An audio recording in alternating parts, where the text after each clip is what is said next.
I still hear the sound my heart made when it finally broke, like ice cracking under too much weight, slow and irreversible.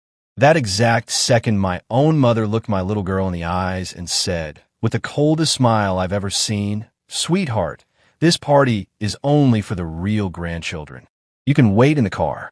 My name is Ethan. I am 44.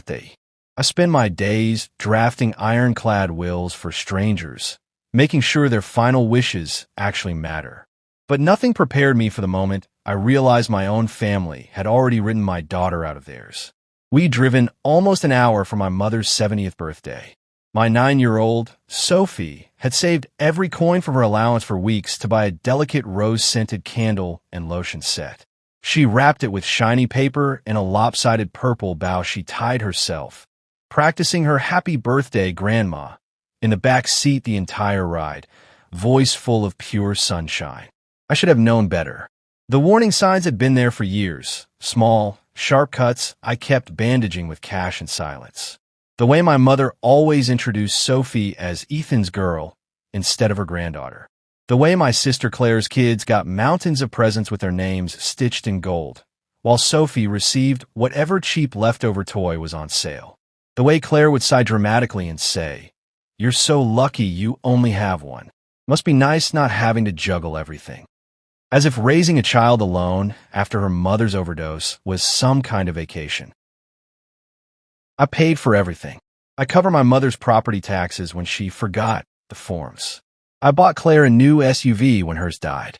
I paid for dental work, summer camps, emergency repairs, all of it, because I was a single one, the responsible one, the one with no real family expenses.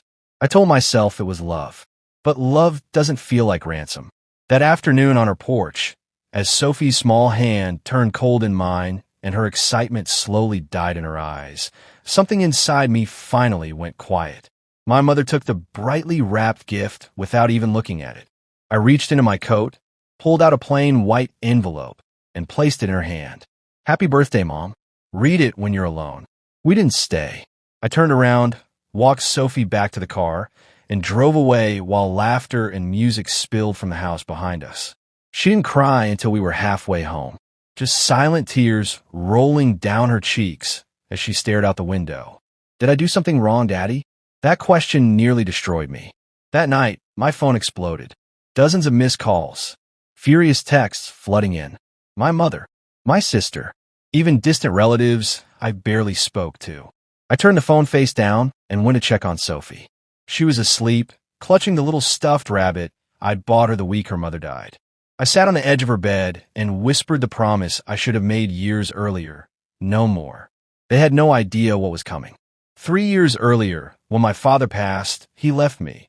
Not my mother, not my sister, as the sole trustee of his estate. A house for my mother's lifetime use. A brokerage account worth nearly $500,000. Life insurance. Everything funneled through me.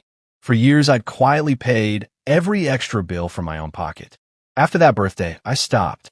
The envelope contained a formal letter on my firm's letterhead and a detailed spreadsheet. Every single dollar I'd given them over 5 years. Dates, amounts, purposes. Over $40,000 in total gifts. Effective immediately, all personal subsidies ended. The trust would only pay direct housing expenses to vendors. Nothing more. No cash. No emergencies. No more ransom.